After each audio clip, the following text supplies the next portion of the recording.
নোনা পানির সুন্দরবন এলাকায় বৃষ্টির পানি ধরে রেখে নতুন প্রকল্প শুরু করতে চলেছে ভারতের পশ্চিমবঙ্গ রাজ্য সরকার। যাবতীয় পরিকল্পনা সম্পন্ন করে সেই প্রকল্পের বরাদ্দ পেতে বিশ্ব ব্যাংকের কাছ থেকেও সবুজ সংকেত পেয়ে গিয়েছে রাজ্য সচিবালয়। এবার সেই প্রকল্প বাস্তবায়ন করতে কেন্দ্রীয় সরকারের অনুমতির জন্য আবেদন জানিয়েছে মমতা বন্দ্যোপাধ্যায়। ভারতীয় গণমাধ্যম আনন্দবাজার পত্রিকা রবিবার এক প্রতিবেদনে এ তথ্য জানিয়েছে। প্রতিবেদনে বলা হয়েছে, ওয়াটার ইউজার্স কমিটি নামে দিয়ে প্রকল্পটি চালু করা হচ্ছে। এই প্রকল্প বাস্তবায়নের দায়িত্ব দেওয়া হয়েছে রাজ্যের পানি সম্পদ উন্নয়ন দপ্তরকে। দপ্তরের শীর্ষ কর্মকর্তারা ওই কমিটিকে প্রকল্পটি বাস্তবায়নের জন্য প্রয়োজনীয় পরামর্শ দেবেন। নেদারল্যান্ডসের একটি বিশেষজ্ঞ সংস্থা এই কাজে সহায়তা করবে বলে জানিয়েছেন দপ্তরের মন্ত্রী মানস ভুঁইয়া।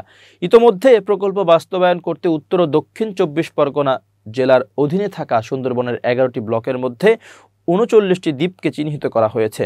এই প্রকল্প শুরুর আগে পানি সম্পদ উন্নয়ন দপ্তর সুন্দরবনের ওই ব্লকগুলোকে চিহ্নিত করে মজে যাওয়া খালগুলো পুনরুজ্জীবিত করছে। বৃষ্টির পানি ওই খালগুলোতে ধরে রেখে কৃষিকাজ সহ আরও বিভিন্ন আর্থসামাজিক উন্নয়নের কাজ করা হবে বলে জানিয়েছেন মন্ত্রী। এই কাজে মোট খরচ হবে 4100 কোটি রুপি। বিশ্ব ব্যাংকের সঙ্গে যৌথ উদ্যোগে এই প্রকল্পের কাজ করবে রাজ্য সরকার। সেখানে রাজ্য সরকার খরচ করবে 30% অর্থ, বাকি 70% দেবে বিশ্ব ব্যাংক। পানি সম্পদ উন্নয়ন দপ্তর সূত্রের বরাত দিয়ে গণমাধ্যমটি বলেছে, এই কাজের জন্য রাজ্য সরকারের খরচ হতে পারে 1230 কোটি রুপি। আপাতত সুন্দরবনের ব্লকগুলোতে এই প্রকল্পের কাজ শুরু করতে কেন্দ্রীয় সরকারের অনুমোদন চাওয়া হয়েছে। তারা অনুমতি দিলেই এই প্রকল্পের কাজ শুরু হয়ে যাবে। সুন্দরবনে প্রান্তিক জেলাগুলোতে ওই 39টি দ্বীপে মানুষ যাতে সুলভে সুপেয় পানি পেতে পারে সেই ভাবনাও অন্তর্ভুক্ত হয়েছে নতুন এই প্রকল্পে।